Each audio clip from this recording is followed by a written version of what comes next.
लाठी खाने के लिए तैयार, हम लाठी खाने के लिए तैयार हैं। वो मेरे सीने में अगर गोली भी चला देगा ना तो हम गोली भी खाने के लिए तैयार हैं। हम कम 500 मीटर की दूरी में खेत के पास वहाँ एक बैठने का योजना बनाया गया कि यहीं बैठ के हम लोग वार्ता करेंगे कि हम। तो फिर वहाँ से पुलिस लोग आए और वो उनसे वो सीएम से ही बात होगा, पहले बहुत बात कर चुके हैं, अब नहीं होगा वैसा नहीं। फिर उन्होंने उधर से आदेश आया कि नहीं 144 लागू कर दिया गया है। ज़रा अलग अलग खबरों में कि आप लोग की तरफ से पत्थर चलाया गया या बैरिकेटिंग तोड़ी गई, उसके बाद सब कुछ हुआ है। नहीं, वैसा जो भी है वो ऐसा नहीं। हम लोग अपने तरफ से लाएंगे, बाद में हम खतियान लाएंगे। बाद में कब लाओगे बे? तेरे पास टाइम है? तेरे पास टाइम है? तुम तो खुद विकलांग हो, तुम तो खुद ये 23 मार्च का दिन झारखंड के लिए ऐतिहासिक दिन रहा।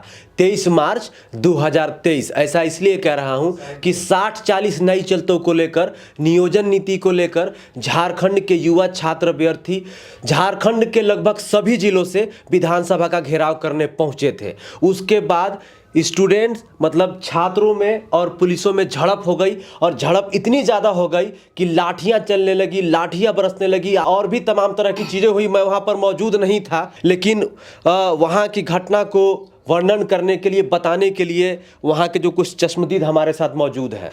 क्या नाम हुआ दादा? शिवम कुमार। शिवम जी, कैसे घटना हुई, क्या हुआ? कल अलग अलग वीडियो में देखा जा रहा है कि पुलिस वाले लोग आप लोग पर खूब डंडे बरसा रहे हैं, कैसे कैसे हुआ? जैसे तो सबसे पहले हम लोग को तो पुराना विधानसभा से जाना था नया विधानसभा।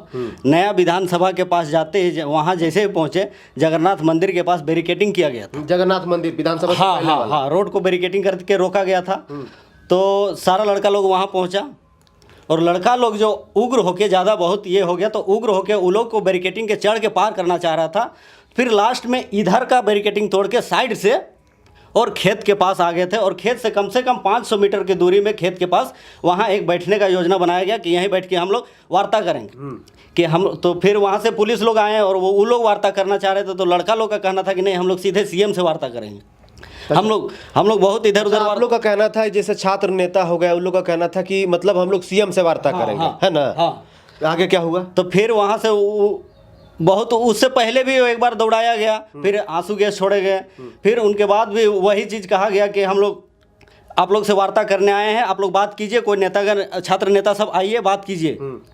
तो लड़का लोग मानने के लिए तैयार नहीं हुआ, बोला कि हम लोग सीधे उनसे वो सीएम से ही बात होगा, पहले बहुत बात कर चुके हैं, अब नहीं होगा वैसा नहीं। फिर उन्होंने उधर से आदेश आया कि नहीं 144 लागू कर दिया गया है। तो क्या 144 धारा का आप लोग उल्लंघन कर रहे थे? नहीं, कुछ नहीं किए थे। वहाँ हमारे जयराम दा बैठे हुए थे, सब साथ लड़का लोग सब बैठा हुआ था।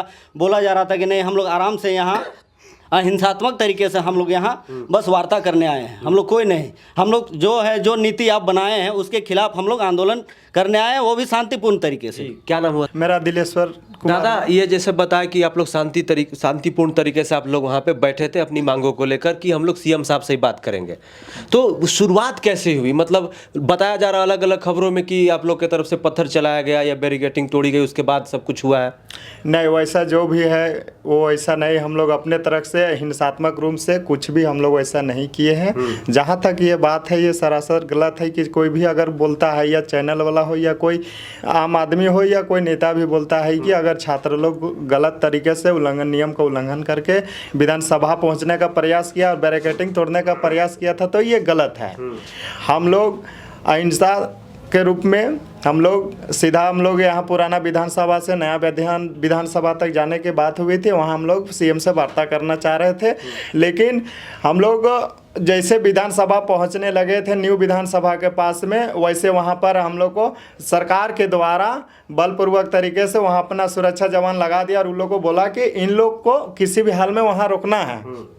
तो हम लोग चाह रहे थे कि सीएम से हम लोग को किसी भी हाल में वार्ता हो, तो बीच में हम लोग पर लाठी चार्ज किया गया, खूब जोर से लाठी चार्ज किया गया है। और वो लोग बोल रहा है कि सीएम आप लोग से वार्ता नहीं करेंगे, वो कोई प्रशासनिक व्यक्ति करना चाह रहे थे। तो प्रशासनिक व्यक्ति आप बता वो कभी भी, या कोई पुलिस हो या कोई भी हो, वो नियोजन नीति थोड़ी बना देगा, वो मेरा नियोजन नीति नहीं बना देगा। ये 60-40 का जो नीति लाया है वो नहीं चलेगा हमारे झारखंड में। हम लोग इसी मैटर के में गए थे कि हम लोग का 60-40 का जो नया नियोजन नीति लाए हैं, आप उसको निरस्त कीजिए और झारखंड हित के लिए आप नए नियोजन नीति लागू कीजिए। एक स्थानीयता को परिभाषित करते हुए नियोजन नीति बनाया जा सके। जो लास्ट ये यहाँ का जो हुआ है है सर्वे, उसके आधार पर बनना चाहिए ये नियोजन नीति। अच्छा, आपके हिसाब से कैसी नियोजन नीति होनी चाहिए, कैसा नियोजन नीति होना चाहिए झारखंड के लिए, झारखंडियों के लिए? सर यही जो लास्ट सेटलमेंट सर्वे देखा जाए, जो सेटलमेंट सर्वे लास्ट कब हुआ था? 32 का ही अगर देखा जाए तो 1932 का तो- 32 भी अगर कह सकते हैं तो सारे का तो मामला फंस गया है। नवी अनुसूची के लिए जो है राज्यपाल की वजह से राज्यपाल पहले ही वापस लौटा दिए हैं त्रुटि करके। जी देखिए 32 का मैटर फंसा नहीं, इसको फंसाया गया है। राज्य सरकार के पास में उसके पास अधिकार है कि हम 32 के आधार पे, खतियान के आधार पे उसको मतलब नियोजन नीति चाहे स्थानीय नीति उसके आधार पे बना सकते हैं। लेकिन राज्य सरकार क्या की है, बहुत बड़ा ये गेमलर है, अपना माथा से बोझ उठा करके अपोजिशन वाले के माथे में रख दिया है। ये क्या किया है, 9वीं अनुसूची में जब वो डालेगा तब वो इम्प्लीमेंट हो पाएगा। तो ये सरकार के पास में खुद अधिकार था कि हाँ इस काम को कर सकते हैं, लेकिन वो केंद्र सरकार को 9वीं अनुसूची में डालने के लिए, टाइम पास करने के लिए राजनीतिक के तहत में भेज दिया। तो ये तो कहीं ना कहीं एक षड्यंत्र है कि झारखंड के छात्रों को नौकरी नहीं देना है, बरगला के रखना है। 32 के नाम पे यहाँ पे बोला सरकार बना, उसका मैनिफेस्टो में फर्स्ट था, और यहाँ पे कोयला बालू चोरी वोरी करके ये लोग अपना पैकेट गर्म कर रहा है और ये लोग सरकार को छात्र के हित में नौकरी देने का 60-40 नहीं चलते, आप लोग का नारा है ना जी, 60-40 नहीं चलते। तो क्या मतलब हेमंत सरकार कितना रखे, 80-20 रखे, 90-10 रखे या 70-30 रखे, क्या कैसा चाहिए आप लोग को? हम हरियाणा के गर्व से जन्म नहीं हुए हैं, हम पंजाब के गर्व से जन्म नहीं हुए हैं, बिहार के गर्व से जन्म हुए हैं। बिहार में नियोजन नीति जो है हमको वही चाहिए। बिहार में क्या नियोजन नीति है? बिहार में नियोजन नीति है कि वहाँ पे लोकल जो है, आप बिहार में चले जाएगा ना तो वहाँ पे एक भी आदिवासी आपको नहीं मिलेगा, एक भी एमपी का आदमी आपको नहीं मिलेगा, एक भी आपको ये का कर्नाटक का आदमी नहीं मिलेगा। वहाँ पे लोकल आदमी लोग मिलेगा। अगर घुसता भी है तो 9 और 10% ही घुसता है, बाकी 90% जो होता है बिहार का लोग होता है। मतलब ये कहना चाह रहे हैं कि 90% झारखंडियों के लिए रिजर्व? हाँ 90%, हम तो बोलेंगे 100% दीजिए, 10% भी क्यों देंगे? निर्मल महतो का शहादत से ये राज्य बना है। ये राज्य कोई साधारण राज्य थोड़ी है। 100 साल संघर्ष हुआ है दादा, 100 साल तब जाके झारखंड राज्य बना चलिए है। आप कह रहे हैं कि 100% दे दे, फिर कोई केस करेगा, फिर मामला कोर्ट में जाएगा, फिर रद्द हो जाएगा। अरे दादा क्यों केस करेगा? कर्नाटक आप जानते हैं, आंध्र प्रदेश आप जानते हैं, वहाँ का पॉलिटिकल विलनेस होना चाहिए किसी भी काम को करने के लिए। वहाँ पे 100% कैसे रिजर्व कर दिया आर्टिकल 371D के तहत में?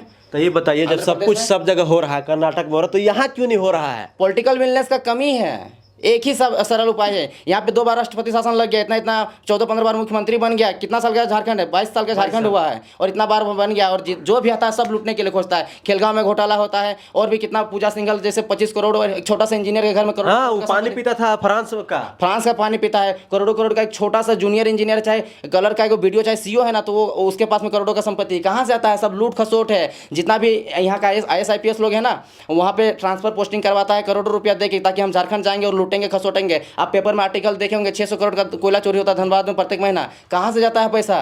कहाँ जाता है पैसा? खनिज संसाधनों का लूट हो रहा है। यहाँ केवल अश्लीलता परोसा जा रहा है और कुछ नहीं किया जा रहा है। सरकार का नियत ही नहीं है, काम करने का नियत ही नहीं है। 2024 में सरकार जो ऐसा है ना कि अपना नाक के मुंह के बल में गिर जाएगा, और उसको कोई बचाने वाला नहीं रहेगा, जिस तरह से ये इसका लक्षण है। इससे बढ़िया तो रघुवर दास काम कर रहा था, भले ही वो बाहरी था चाहे जो था। हम बाहरी भीतरी के मैटर में बात नहीं करना चाहेंगे। रघुवर दास तो 32 कहाँ लागू किए? 32 नहीं लागू किया, लेकिन एक तो दे दिया ना, वो खतियान के आधार पर 85 तो किया ना, लेकिन उसका तो उतना भी नियत नहीं है। वो तो खाली टाल मटोल कर रहा है, चलना कर देंगे। वो तो अभी झूठों का आश्वासन दे रहा है कि 32 हमारा मूल अधिकार है, मूल पहचान है। और बाद में हम लोग ये अभी जो 60-40 लाए, ये हम टेम्प्रोरी लाए, बाद में हम खतियान लाएंगे। बाद में कब लाओगे? तेरे पास टाइम है?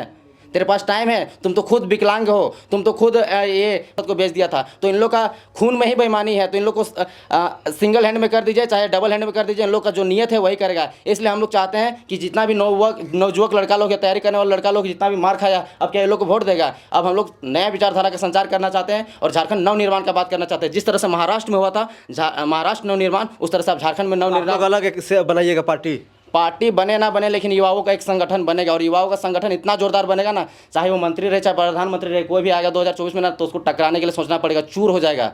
सबको झुकाइएगा? सबको झुका देंगे। और कोई पार्टी नहीं, सिर्फ स्टूडेंट पावर दिखेगा, सिर्फ स्टूडेंट पावर दिखेगा। आप लोग को जिस तरीके से कल मारा गया है, पीटा गया है, आंसू गैस के गोले दागे गए हैं, लाठियां बरसाई गई है, उसका दर्द आप लोग के अंदर दिख रहा है?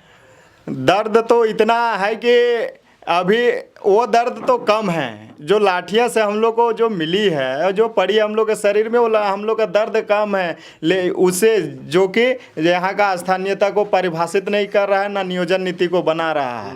झारखंड हित के लिए अगर काम नहीं करेगा तो ये मेरे दर्द कुछ नहीं। हम तो मर भी जाएंगे तो हमको कोई फर्क नहीं पड़ेगा। लाठी खाने के लिए तैयार? हम लाठी खाने के लिए तैयार हैं। वो मेरे सीने में अगर गोली भी चला देगा ना, तो हम गोली भी खाने के लिए तैयार हैं हम। लेकिन नियोजन नीति हम झारखंड हित के लिए, झारखंड के रहने वाले सभी नागरिकों के हित के लिए वो बनना चाहिए।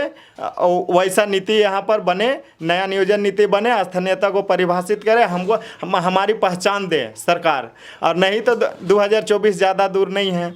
कि 23 मार्च को जो है शहादत दिवस भी मनाया जाता है। सुखदेव सिंह, भगत सिंह और एक कौन का है जी, राजगुरु जी, तो तीनों का शहादत दिवस भी मनाया जाता है। 23 मार्च को जो है विधानसभा घेराव के दौरान जो है रणभूमि का मैदान बन गया, स्टूडेंटों पर लाठियां चली। उसके बाद जो है छात्रों में बहुत ज़्यादा गुस्सा है कि हम लोग जो है 22 साल से लगातार दर्द को सीने में छुपाए आ रहे हैं, वो दर्द कब निकलेगा पता नहीं चल रहा है। बताइए कि आप लोग को सपोर्ट के आपके सपोर्ट के लिए कोई नहीं आया जी? हमारे सपोर्ट के लिए किसी नेता और मंत्री का ज़रूरत नहीं पड़ता है। हमारे सपोर्ट के लिए मेरे पूरे झारखंड से आए थे हमारे छात्र लोग और पूरे सपोर्ट किए हैं। आप देखे भी होंगे कि इतना आए थे कि हेमंत सोरेन भी नहीं आए वार्ता के लिए। वो डर से वो विधानसभा के अंदर घुस गए चूहे की तरह। अच्छा, हाँ, और हम आपके चैनल के माध्यम से कहना चाहते हैं कि रांची में और झारखंड में जितने भी आप कोचिंग सेंटर जो चला रहे हैं ना बाहर से आके यहाँ पर, वो लोग आपका नाकाबंदी कर देंगे, ताला लगा देंगे उन लोग का कोचिंग और सेंटर में। वो लोग झारखंड के छात्र हित के लिए वो लोग बात नहीं करते हैं, ना कभी निकलने का प्रयास करते हैं। कल तो बंद करना चाहिए, चूँकि 60-40 का नियोजन नीति के बदलाव के लिए हम लोग विधानसभा गए थे। वो लोग तो सूद गए थे। वो लोग चाहते हैं कि 60-40 का नियोजन नीति बने, बाहरी लोग। हम लोग को आप ही लोग कोर्स खरीदते हैं, आप ही लोग पढ़ते हैं, तो उन लोग का घर दूरा चलता है। हाँ, अगर हम लोग जिस दिन जाना बंद कर देंगे, उन लोग का कल से उन लोग का चूल्हा भी जलना बंद हो जाएगा। आप देख लीजिएगा कल के बाद उन लोग का क्या स्थिति होगा, या आने वाला दिन में आप देख लीजिएगा पूरे रांची, पूरे झारखंड में। तो छात्रों का मांग है नियोजन नीति झारखंडियों के हित के लिए बने। तो इनकी मांग है, ये अपनी मांगों पर लगातार अड़े हुए हैं और लगातार विधानसभा का घेराव कर रहे हैं। अगला क्या प्रोग्राम होगा जैसे ये बताएंगे हम आपको बता देंगे। लेकिन इनकी पावर का अंदाजा इस बात से लगा लीजिए कि 22 तारीख की शाम को मैंने ये घायल दादा का इंटरव्यू किया था और ये कहे थे कि देखिए क्या होता है, और 23 तारीख को हजारों हजार की संख्या में जो है विधानसभा का घेराव करने पहुंच जाते हैं छात्र। तो समझ लीजिए कि छात्रों में कितनी ज्यादा यूनिटी है। कैसी लगी रिपोर्ट जरा कमेंट करके बताइए। चैनल को सब्सक्राइब कीजिए, वीडियो को ज्यादा से ज्यादा शेयर कीजिए। जय हिंद, वंदे मातरम, जोहार झारखंड।